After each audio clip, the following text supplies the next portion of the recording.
1938 November 13, அதாவது இன்னிலிருந்து 86 வருடங்களுக்கு முன்னாடி ஈவேராவுக்கு பெரியார் அப்படின்னு பட்டம் கொடுத்த நாள்.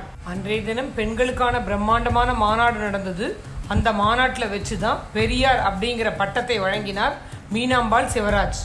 பெரியாரினுடைய கருத்துக்களில் கடவுள் மறுப்பு உள்பட பலருக்கும் பல விஷயங்களில் மாற்று கருத்து உண்டு. ஆனால் ஜாதி ஒழிப்புக்காகவும் பெண்களுடைய முன்னேற்றத்துக்காகவும் அந்த காலத்திலே அவர் முன்னெடுத்த விஷயங்கள் ரொம்ப பிரமிப்பானவை. அதனாலதான் பெரியாருடைய கடவுள் மறுப்பு கொள்கையில உடன்பாடு இல்லாதவங்க கூட அவருடைய மற்ற கொள்கையை ஏத்துக்கிட்டு அவரை தன்னுடைய தலைவரா பின்பற்றுறாங்க. அன்றைய பேரறிஞர் அண்ணால இருந்து இன்றைய விஜய் வரைக்கும் பெரியாரை தவிர்த்துட்டு தமிழ்நாட்டுல அரசியல் பண்ண முடியாது அப்படிங்கிறது தான் நிதர்சனம். அடுக்குமுடி எதுவும் பயன்படுத்தாம, அலங்கார வார்த்தைகள் எதுவும் போடாம, தனக்கு மனசுல பட்டதை உள்ளது உள்ளபடி பேசுறதுல பெரியாருக்கு நிகர் பெரியார் தான். பெரியாரோட ஃபயர் பிராண்ட் பேச்சு இன்றைய ஜெனரேஷன் எத்தனை பேர் கேட்டிருப்பாங்க அப்படின்னு தெரியாது. அவர் இறப்பதற்கு முன்னாடி பேசிய கடைசி உரை இதோ உங்களுக்காக. இன்றைய தினம் நாம சூத்திர பாப்பானுக்கு தாசி மகன், தீண்டப்படாதவன் அப்படிங்கிற அந்த இழிவு நிலையில நிக்கிறோம். சாத்திரப்படி மட்டும் இல்லாம சட்டப்படியும் இருக்கிறோம். இத நாம வெகு நாளா சொல்லிக்கிட்டு வர்றோம்னாலும் நாளுக்கு நாள் இன்னைக்கு கொஞ்சம் உணர்ச்சி நமக்கு அதிகம். இப்போ ரொம்ப தீவிரமான உணர்ச்சியில இருக்கணும். ஏன் இன்னைக்கு இந்த தீவிர உணர்ச்சி எங்கிருந்து வந்தது அப்படின்னு நீங்க கேட்கலாம். போன வருஷத்துல 72ல தீண்டாம தான் ஒழிஞ்சு போச்சுங்கிறாங்களே. இந்த கோயிலுக்கு போனா மாத்திரம் ஏன் வெளியில நில்லுங்கிறான்? சாமிய தொட்டா தீட்டாகும்னு சொல்றான். அப்போ தீண்டாம எங்க போச்சு? ஏமாத்துறான். ஆகையினால தீண்டாம இல்லைன்னு சட்டத்திலையும் சொல்லிட்டான், தத்துவத்திலையும் சொல்லிட்டான். காரியத்துல மட்டும் சில இடங்கள்ல வச்சுக்கிட்டு அதுக்கும் இதுக்கும் சம்பந்தம் இல்லைங்கிறான்.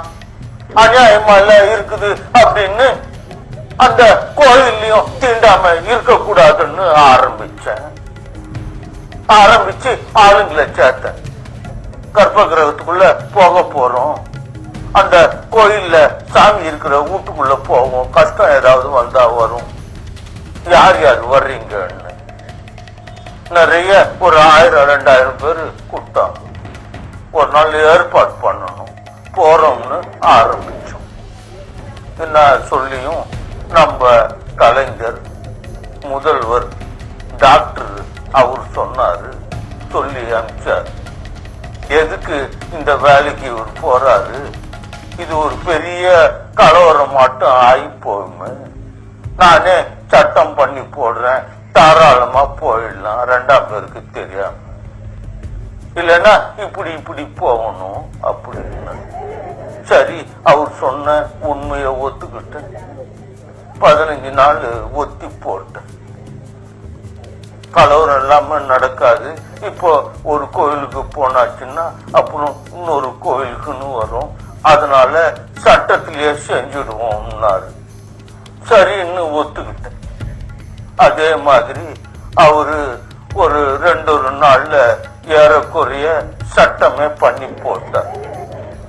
நம்முடைய கோயில்கள்ல, இந்துக்களுடைய கோயில்கள்ல இந்துங்கிற தலைப்புல வந்த எவனும் பூஜை பண்ணலாம், பாப்பான் தான் பண்ணணும்னு இல்ல அப்படின்னு சட்டம் பண்ணி போட்டார்.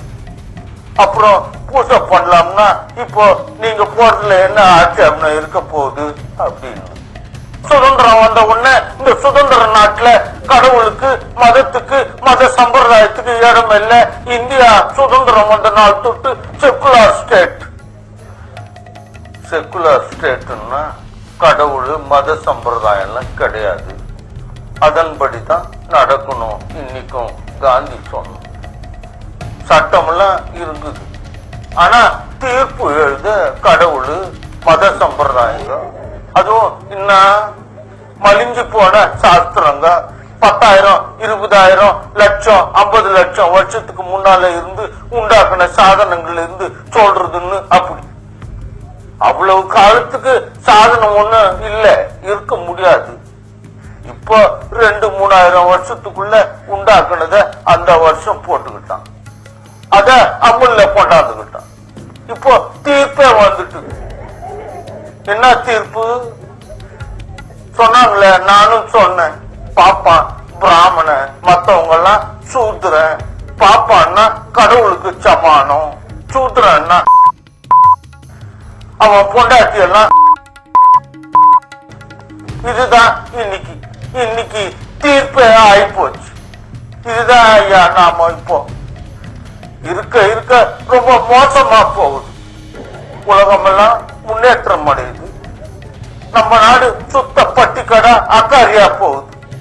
உலகம் எல்லாம் விஞ்ஞானத்துல விருத்தி ஆகுது, நாம மூட நம்பிக்கையில விருத்தி ஆகுது.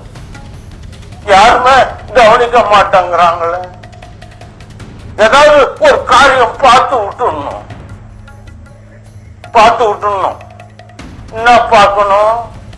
நியாயமான தீர்ப்பு வேணும். இப்படியெல்லாம் பார்ப்பனர்கள் பார்ப்பனியம் பற்றி பெரியார் ரொம்ப ஹார்ஷா பேசியிருந்தாலும் கூட இந்து மதத்தின் இரு பெரும் இதிகாசங்களான ராமாயணத்தையும் மகாபாரதத்தையும் அற்புதமான தமிழ்ல கொடுத்த சுத்த பார்ப்பனர் ராஜாஜிக்கு மிக நெருங்கிய நண்பராக இருந்தார். மேடையில பேசுற கொள்கை வேறு, தனிப்பட்ட நட்பு வேறு என்பதை அற்புதமா புரிஞ்சு வச்சுக்கிட்டு இருந்த மிக அருமையான காலம் அது.